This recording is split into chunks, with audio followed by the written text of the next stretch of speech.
The leaves formed a soft, green roof overhead. The ground was covered in moss, and small paths wound gently between the trunks.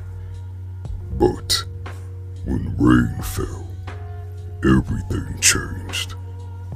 The rain would come softly, tapping against the leaves and soaking into the earth. It never rushed.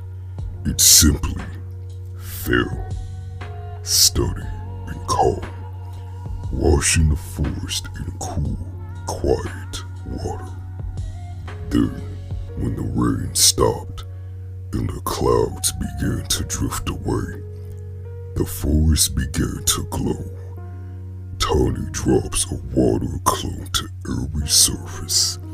Leaves, branches,